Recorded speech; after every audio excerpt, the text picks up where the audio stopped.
Hello there, and a huge welcome to the Gina Gardiner Friends show. John North, who is my guest today, and I have worked together for a number of years, is a great friend, and he has an incredible track record. Not only is he a 7 times #1 international best-selling author, but he's ranked on the Wall Street Journal and USA Today. He helps authors get their books published, get them written, get them published, and get them to #1 best-selling status. He has all sorts of other things going on, but today we're going to be talking about hybrid publishing and how to create and publish your own book. And to do that, no matter whether you see yourself as a writer or not, so long as you've got something really worth talking about. So John, a huge welcome. Thanks, Gina. Welcome. Great to be here. So before we get started, can you just share some of your journey? How have you come to be doing this? And I know you've helped over 2,500 authors. So this is not a small operation, but you do No, so many things. yeah, not a comparison. The funny thing about it is, I think a lot of people said this stuff happened by accident because I was doing some software for like a CRM kind of software that we were selling and using for marketing, and I went to the US and I went to this seminar for a 3-day thing, and we thought it was about the software, and somehow the guy did a switcheroo into book publishing. And so I walked in doing one thing and came out doing something else, and I sort of a bit weird, but yeah, I just sort of fell into it, and then sort of realised how powerful it was to be able to write a book, to be able to sort of do better marketing. So we had a lot of people who were doing marketing, and they didn't really have anything to talk about. So we realised that if you did the book first, you actually had something to talk about that proved you knew what you're talking about, and marketing was easier.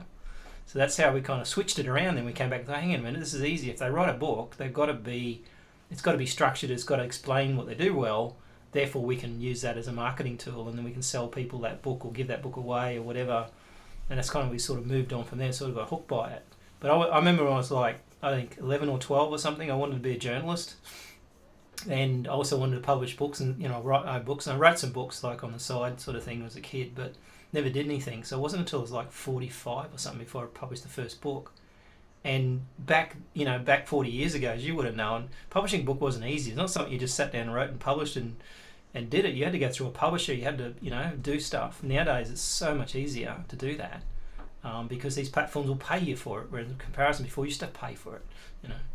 When I first published my first two books, they're written in tandem. That's how to manage your staff more effectively and kickstart your career. I went initially to a publisher, and there were a couple of problems. One, that they wanted me to rewrite the book so it became something completely different to what I'd intended and what I felt was important. But also, it was going to take 18 months. And by publishing it myself, and you're quite right, it cost me a lot of money because I had bought in expertise for each of Yep. the different things that needed to be done. But it was very, very clumsy and clunky and time consuming. Now, I've used your services to help me, having written my book when we first started. In fact, we republished a book because it was with a different publisher. And the constraints in terms of how I could use it and change it were really quite draconian. And Yeah. so we slightly changed the book and republished it. There's lots of different ways that you can help people with their book, isn't there? Both writing it and making the most of it once it's written. And I think the thing is, what you think about is the differences between, like, in my mind, there's kind of three differences. There's a publisher, there's like your big publishers that publish books for people, hybrid publishers, which I'll talk about later, and kind of what we are, and also self-published authors. So there's kind of like three layers to this thing. If you like the sandwich, the publishing sandwich, and the hybrid publisher's got to sit in the middle. But the thing is, the way it kind of works is that when you go publishing, yeah, you've got all those problems you've got to get through in terms of they want to rewrite the book, they want to change the cover, they want to change the title, and technically you usually don't end up owning it anyway. So it's all that delay that goes through that process. Plus 18 months can be before the book comes out. And so a lot of people kind of go down that route thinking that's the best way to do it. And I think I have a lot of people saying putting in submissions and all sort of stuff. But the reality is that publishers use the old 80-20 rule, or less even. Probably 90% of the titles they do, they never touch it ever again. It just goes back in the storeroom and they never see them. And so they're walking at that little 10% that's going to work for them. and the rest they don't really care about necessarily. So that's the danger of going out there and thinking you can just go and get a publisher and everything be good, because publishers aren't marketers. That's why they're called publishers. Yes. so so I think the thing is, nowadays you can. The nice thing about it is the social media platforms and Amazon and Apple and those sort of, they want you to create content for them because they can then use that to generate customers. So the game changed in that situation. So publishers are definitely on the outer now because they've been really wiped out by Amazon.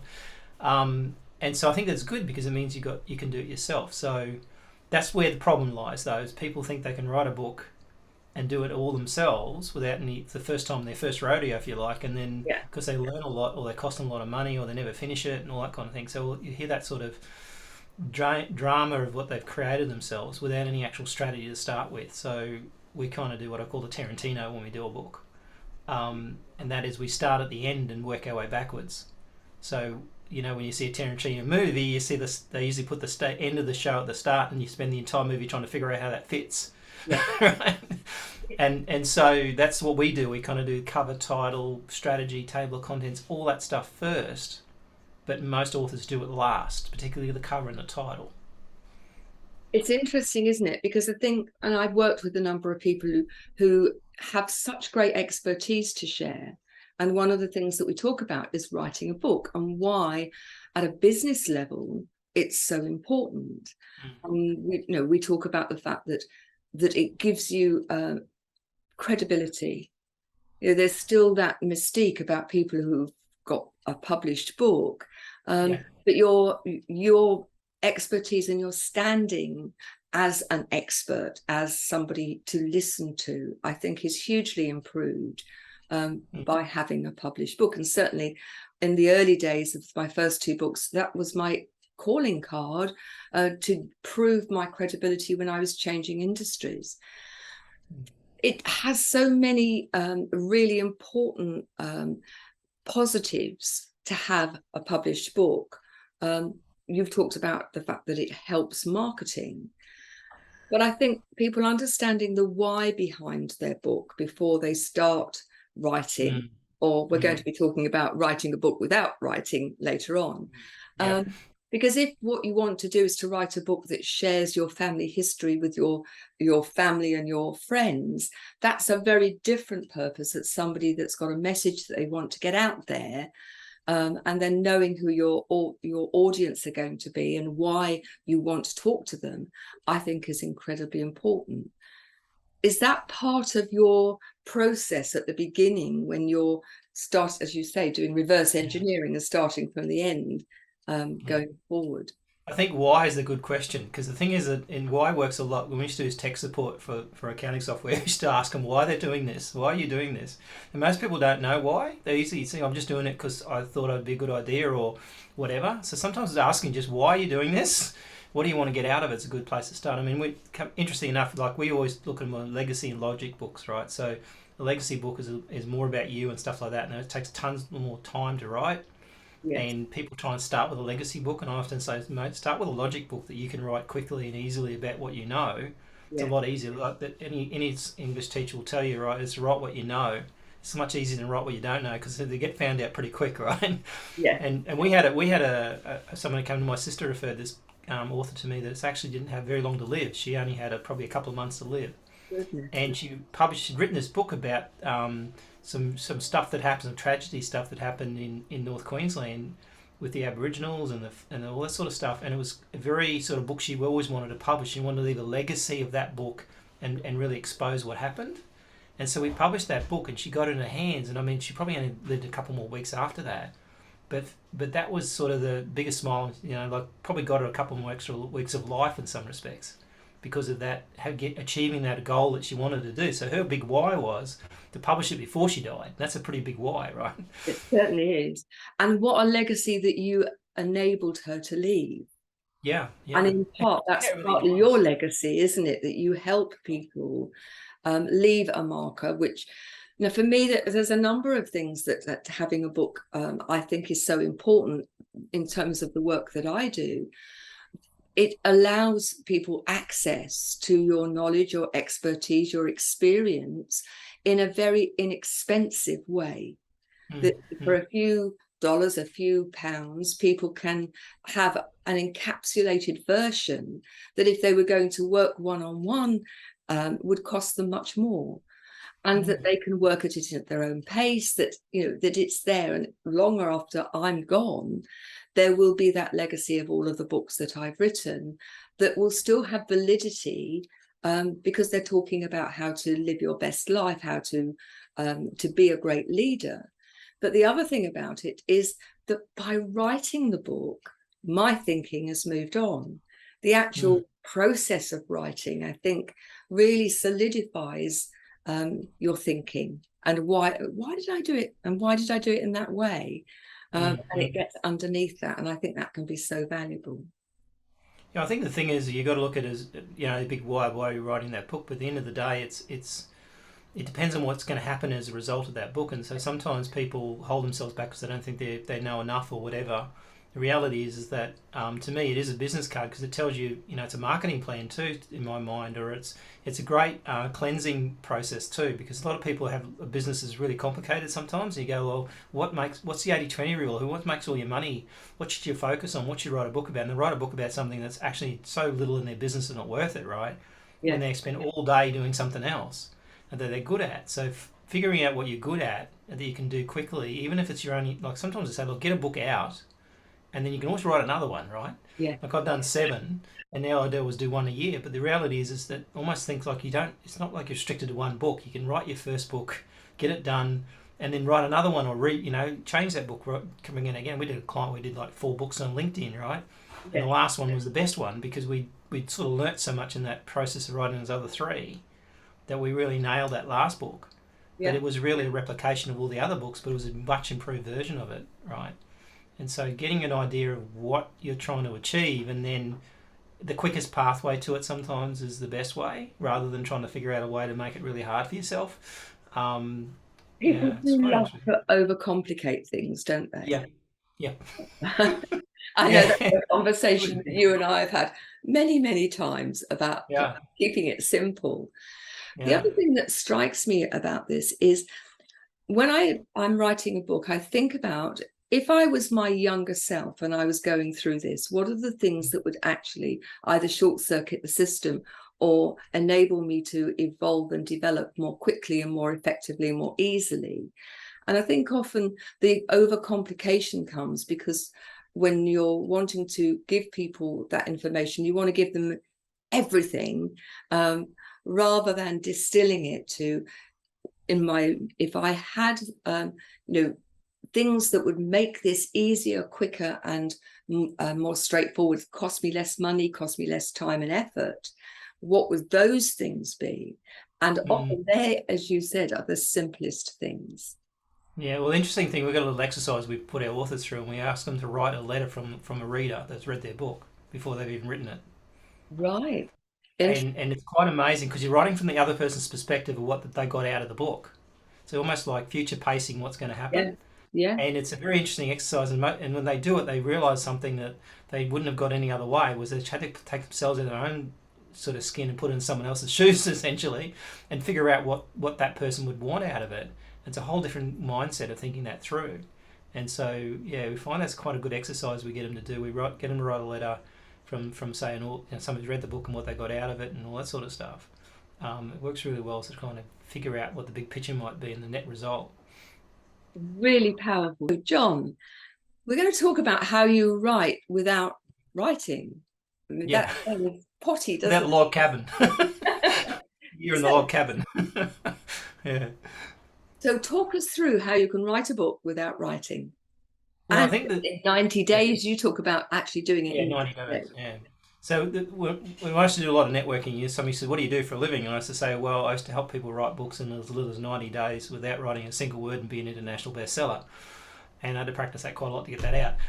But the reality was that I said, "How do you do that?" Right, first question. And I think the thing is that part of it's about strategy and about thinking out the big picture. So by thinking out, and the other thing we use a lot is, particularly in business books, is what I call pathways or success paths or anything like stuff like that. So it's kind of thinking 4 or 5 things that might lead from start to finish, like I guess a skinny person, a fat person, right? what's the journey between weight loss? Not everybody just starts off, let's say, fat and then becomes skinny. There's always that thing in the middle. And Yes. so by that scenario, where you are at that Perth journey, where are you on it at the moment too? So you may not be overweight. Let's say you're mildly overweight, but you want to become thin. All right. So looking at all those different scenarios and figuring out what the pathway might be, and then planning out what we used to write the table of contents. Once you've done that, then you're just plugging in holes. You really just got a little tiny project management then. And then by recording it, if you're a talker, some people aren't talkers, right? So if you're a talker and you can transcribe it by just basically saying it on audio, but by having a plan at the start before you start, so you just start rambling on. You've written your table of contents and you've probably written a little bit of an outline of what you want to talk about, and then a very structured kind of conversation. Now, sometimes that works better when someone else does it with you, so they're asking you questions. We've done it before where we have 4 or 5 questions we want to ask based on that chapter, and then we ask the questions and they tell us the answers. And by structuring it that way, you get so much more done because you can speak probably 4,000 or 5,000 words an hour. Yes. So you could actually write that book in a week, because basically you could just talk it. As well as what you've got in the kitty already. So a lot of people who are writing, let's say you're writing a book on real estate or something like that, chances are you've got a very well educated hard drive. So you've got all this stuff on your hard drive you've got over the years that you've written out, letters you've written to people.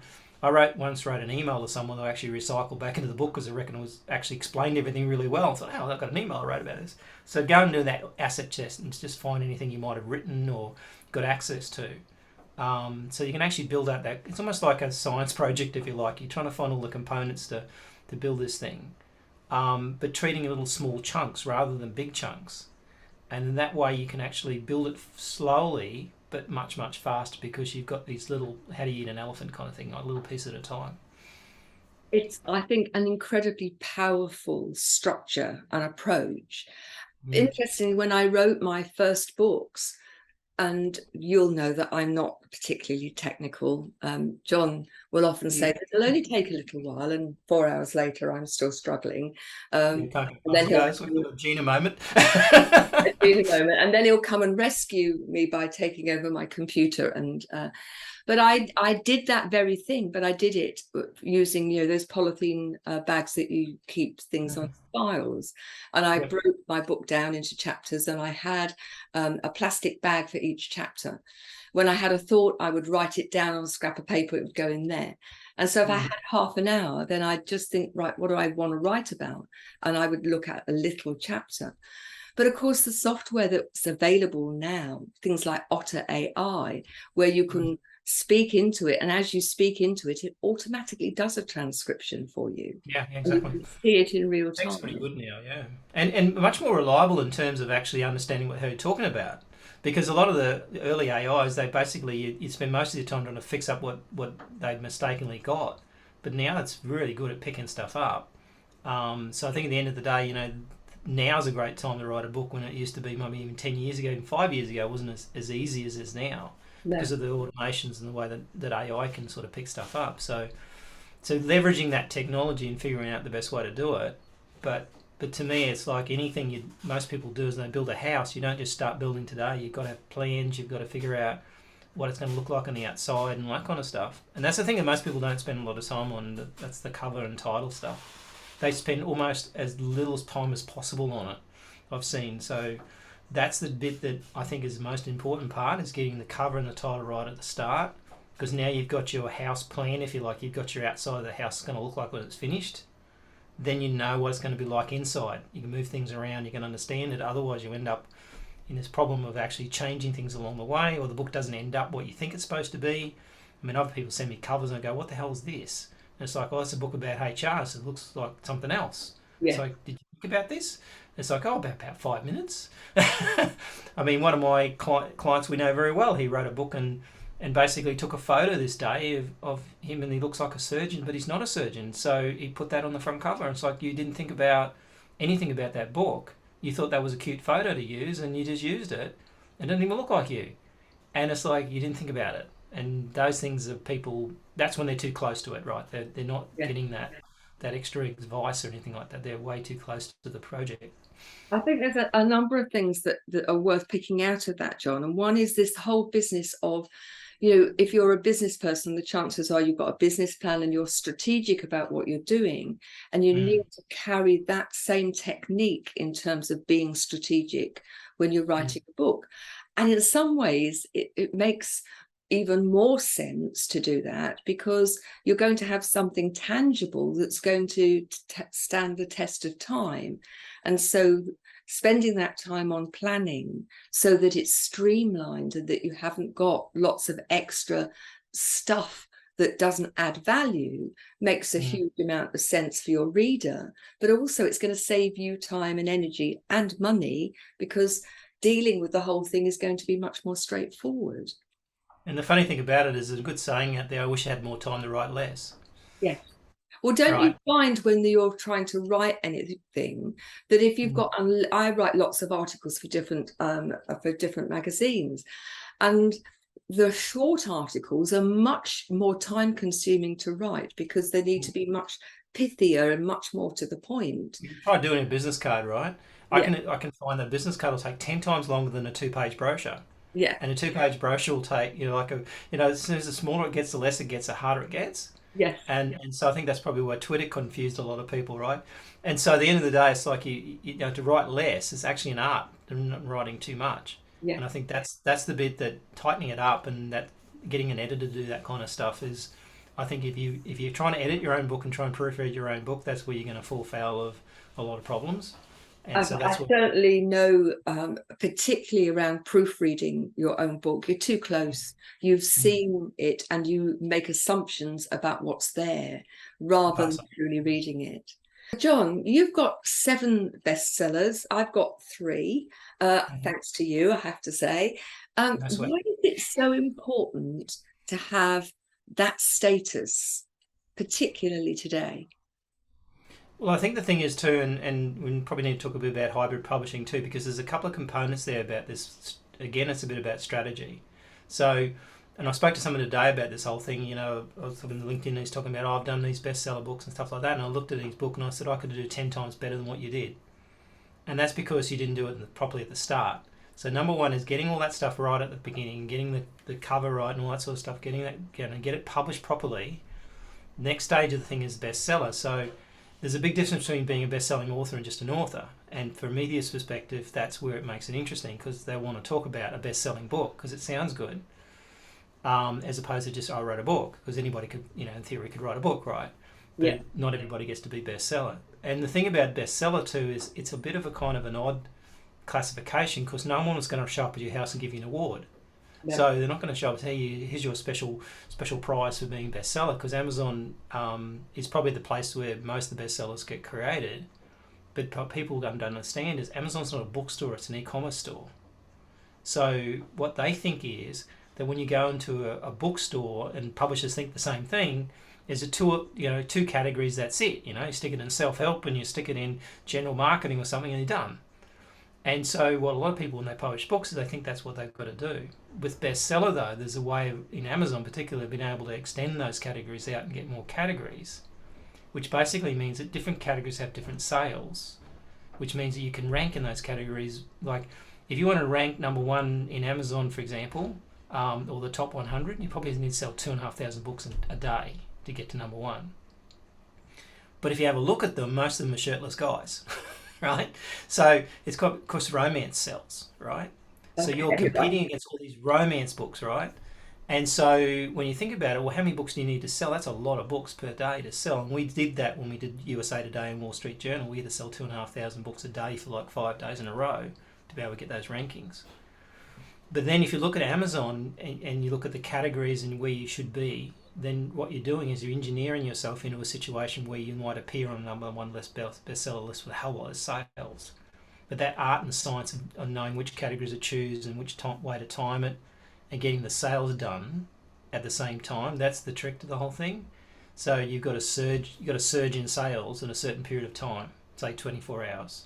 If you Okay. don't, then Amazon starts re-ranking you back down again and you start dropping away, and then you never get back there unless you get another big surge of sales. So it's a concentrated activity, figuring out what categories you should be in, and a very concentrated activity for 24 hours to make sure you hit those categories and hit the numbers. then Amazon notices you, and then from there it's an investment, in my opinion, because what you've done now is not only did you achieve those bestseller rankings, but you've also got your book ranked in those categories, which means you'll show up again and someone will see you. Because Amazon doesn't, like, if you're 3 millionth book in the Amazon, which is about roughly what there is there, and you're not selling any books or hardly any, you could be 2,500,000. Right? You're never going to show up on any lists, right? They're so far down there, nobody's ever going to find you. So you've got to appear where where people will spot you, if you like. It's one of those things too that the practicalities on Amazon are something which is, I think, more of a science, more of an art. Yeah, I call it art and science. So there's Is an art to it because you've got to make it look pretty, but it's an engineering exercise as well because it's about getting sales at a certain period of time. And anything you rank in, like you look at the best-selling music or movies or whatever, it doesn't matter. It's all about numbers, right? Yes, It's also about the timing. So if you see the top 10 movies, and currently the top 10 movies this week aren't the top 10 movies 2 weeks ago no, because they've dropped away, interest has dropped off. And so it's a continuous process of getting that big surge of activity, getting the numbers up, so then you can actually rank in that list. But you probably won't stay there unless you're Harry Potter, right? no, no. So how can people find you, and where would they go if they wanted to work with you to help them write their book and to get bestseller status, and or because if you've got a book written already, presumably you can help people get to bestseller status. Yeah. As long as they're not, if they're a traditionally published author, this is the caveat we usually say: if you're a traditionally published author, you're probably doomed, because the publishers won't work properly with Amazon. They don't understand Amazon, so that's the danger. Is that sometimes, unless they can get their publisher to cooperate, which they rarely do, then that's not an option for them. But usually, if you publish your own book or you've got self-published it and you've had someone help you, that sort of thing, that's good. So if they want to get in touch with me, probably best place to start is johnnorth.au, which is the easy one to remember, because I've got links to everything else, and it's like you can book a conversation and that sort of stuff along it, and go from there. So basically, if you haven't written a book, you want to write a book, or you've got a book ready to go, or you've written a book, that's basically our wheelhouse. As long as there's a book involved there somewhere. Right? Brilliant. I'd be really grateful if you're going to get in touch with John, you let him know that you've heard about him on this show, because ultimately I've worked with John now for, I can't remember how many years. 5 years, it must I be think coming it's up. about 5 years, and I found that it's been really amazing, and it's helped me publish a number of books that you can find on Amazon. So do go and have a look on Amazon, look at the Gina Gardiner author page, and you'll find all of my books there, and please buy them. That would be wonderful. From Genuinely You. John, it just remains for me to say a huge thank you for being on the show. I have personally benefited from working with you, and I really recommend anyone out there who's got a book in them really think about writing a book in 90 days without touching a pen or writing in a book or on the computer. But if you have got a book and you want it to be an international best-selling one, then John's your person. Thank you, John. It's been great. And I would like to say to you, please do be in touch. Go to my website, genuinely-you.com. You'll find all sorts of programs, all sorts of resources, or email me at gina@genuinely-you.com. Do join us on the next show. Thank you very much for being part of this one. John, thanks again. Thanks, Jenny. Much appreciated. Bye-bye now.